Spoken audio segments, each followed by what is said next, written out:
if you're on the square in Denton, which is kind of the center of our town, as you can imagine, in Texas. These are the things I want people to hear about us, say about us, that we pursue excellent student outcomes, that we're an exceptional workplace.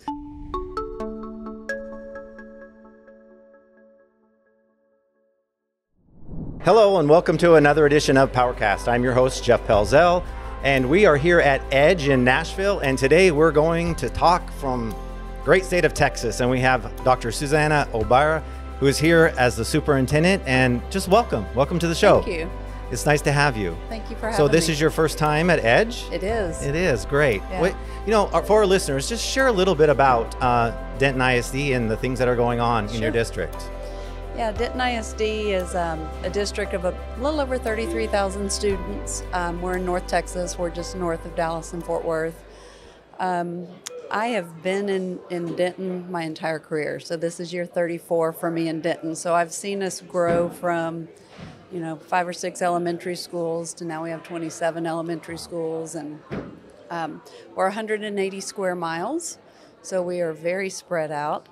So you don't go from one side of the district to the other in a day? No, you don't. You don't. And if you have to, you pack a lunch. So it's quite an adventure. It does take 45 minutes to an hour to get from one corner to the next. So we're about a 50% economically disadvantaged population. We have several dual language elementary campuses. So we have 2 universities in our town. Very nice. So we have a really diverse community and a really unique place to live. Yeah, that's nice. So, when you think about your superintendency, what really does make it so special about your community for your students, your staff, your families? What are those key things that you think, you've been there for this many, that's really incredible for you to have spent that much time in the journey. So what makes it such a special place? It's special to me because it's home. Mm-hmm. And I think that's one of the unique things that we do as a system is we ensure everyone feels at home, feels comfortable. I mentioned that we're somewhat diverse. With 2 universities in town, we have 4 comprehensive high schools, and one of the unique things about our district is we are divided into vertical zones. So each of our high schools has its own feeder pattern, more or less. There's a little gray area here and there because of just the way we have to draw the lines for enrollment. But the unique thing is, depending on which of our vertical zones you're in, you have your own community. And so there are unique qualities about each of them. We have 2 of our vertical zones that we call them the heart of Denton. They're right in the center of our town. But we also work with 14 different municipalities. So we have a little bit of everything. So depending on what someone wants, we have country club communities. We have very diverse communities. We have, like I said, the heart of Denton, which is people that have been there their entire lives as I have. So it's everyone can have whatever they're looking for in our system. Yeah, I love that.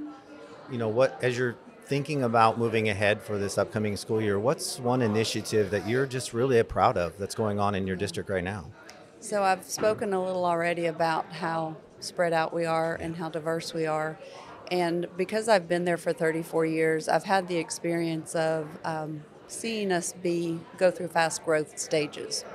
So when I started teaching, we had less than 10,000 students, and now over 33,000. So you can understand what the growth has been like. So as I became superintendent a year ago, I started with kind of our hashtag, if you will, is one district, one purpose.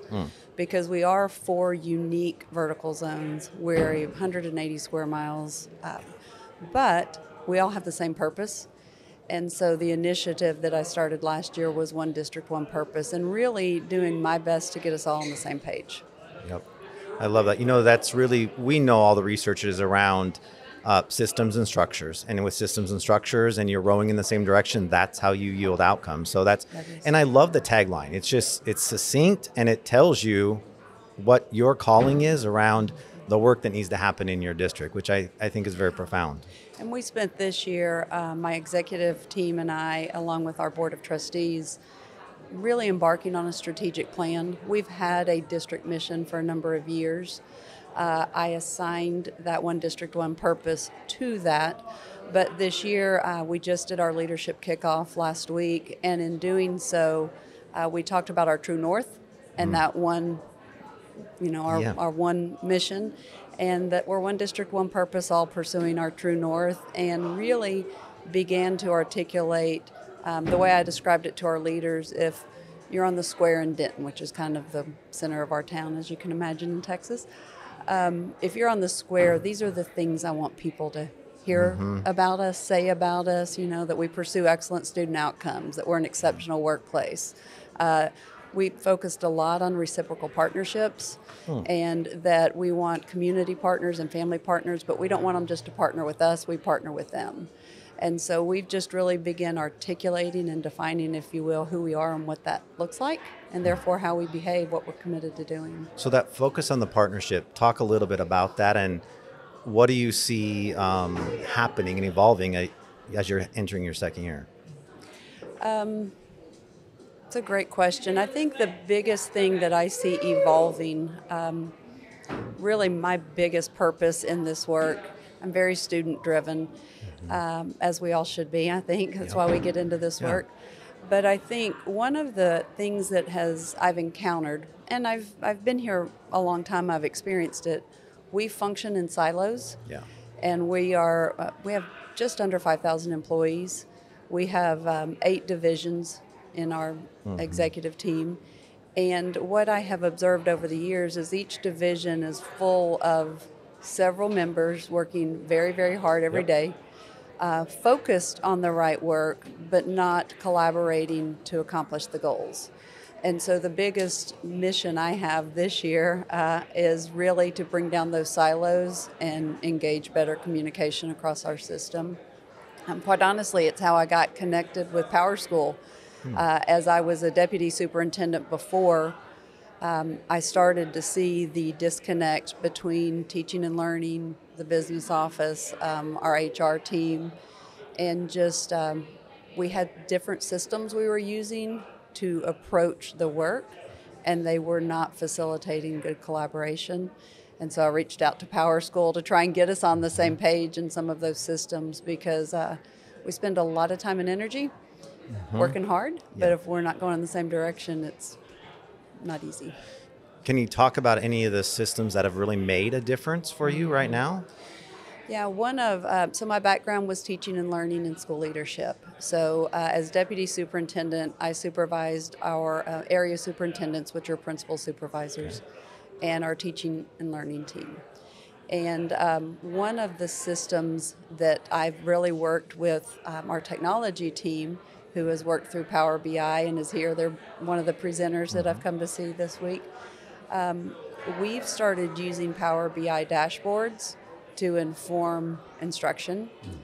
We have a fantastic technology team, and they are able to work in our student information system and pull the data, real-time data for how our students perform on today's common assessment, and build it into a dashboard so that both our area superintendents, our principals, our teaching and learning team all have immediate access to it to really drive instruction in the coming days. So That's really cool. We've leaned real heavy in that, and actually I just shared with my board of trustees during goal setting a few weeks ago the dashboards that our team has created, and they were just really excited about how accessible the data is in real time for us. That's nice.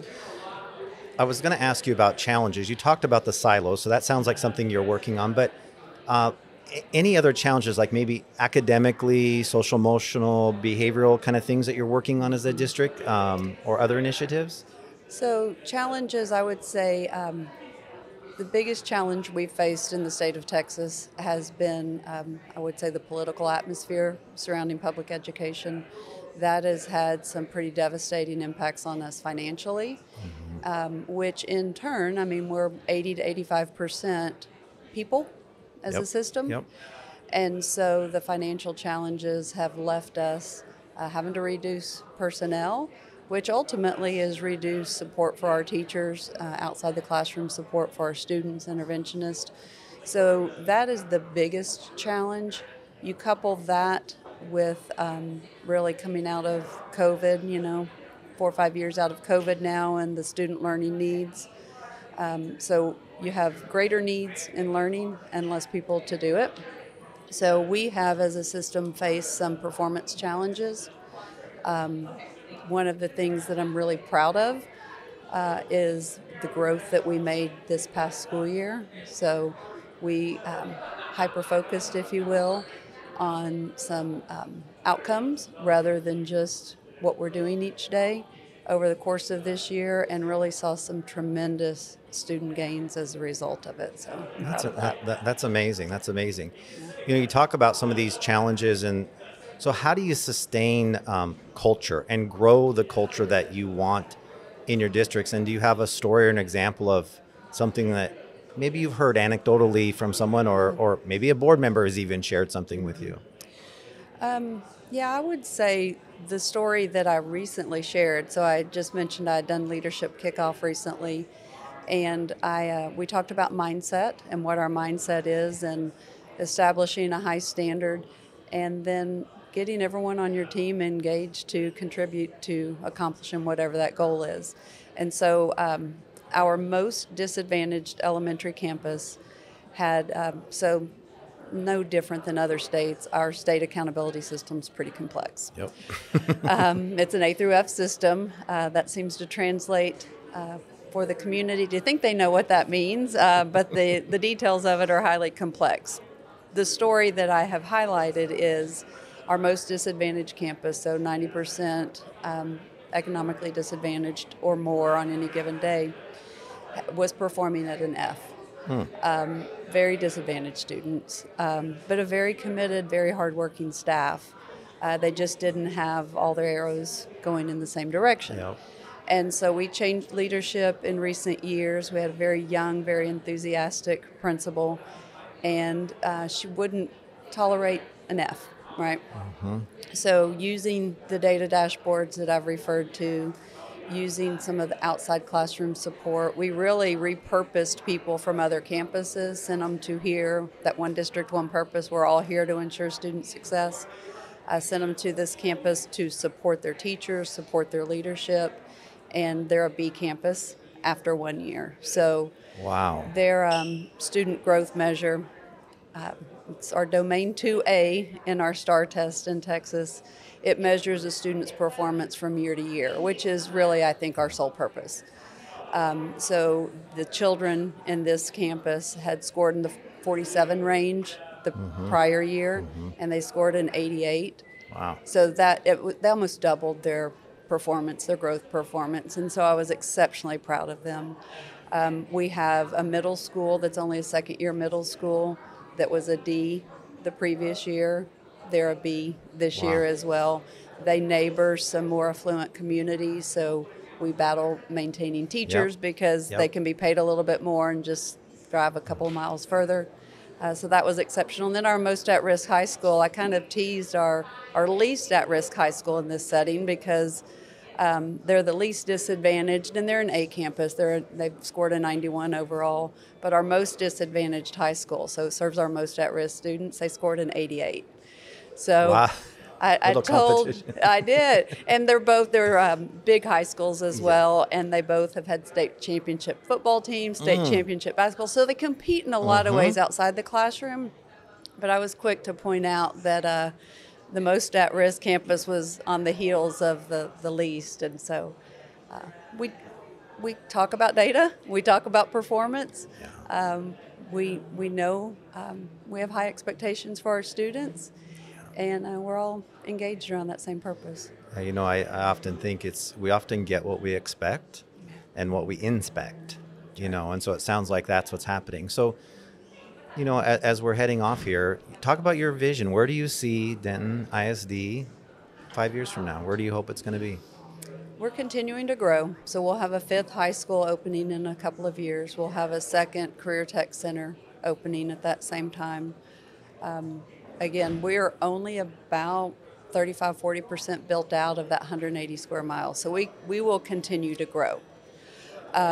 We are in Texas. We recently had a voucher program passed. So that is on the horizon for our systems across the state. I'm not exactly sure what that will look like, but what I've said, I spoke at our recent PTA convention, And I said, we're the best choice that our communities have had. We are our communities. And we are highly connected. We're committed to ensuring the graduates give back to our community and provide for the future of more than just our system. So continuing to strive for high expectations for our students, ensure they graduate ready for whatever their path may be. We're developing more and more career pathways. Right out of high school, we have a fantastic partnership with our local fire departments. Our students can graduate from Fire Academy while in high school. So we're developing more of those pathways while at the same time continuing to increase our college enrollments and advanced placement participation. So just more growth. I mean, the job of the superintendent, it's daunting. Having lived it myself, it's very daunting. So how do you, or what do you do to decompress? That's a really great question. I hadn't figured that out yet. I am pretty obnoxious about the work, but you hear a lot about burnout, and I truly believe it's a relentless job. You really don't have a lot of downtime, but I do what I love, and I feel like the balance for me is I enjoy what I do, and I feel so committed to the purpose of it that it is, although it is exhausting, it is good work. It is the right work. And I'm glad to be doing it. I exercise. Before the sun comes up, as the case may be, because if I don't, then it's not going to happen. That's right. So I have a new Peloton, and I really enjoy that. My staff may not all enjoy it because they know when I get off, because I'm sharing a lot of ideas with them by then. But no, I love that, and I just appreciate you taking the time to join us today. Again, if you like this episode, we'd ask you to subscribe, like, share it with your colleagues. And again, thank you for joining us today, and we hope you enjoy the rest of the conference. Thank you. Thank you for very having much. me.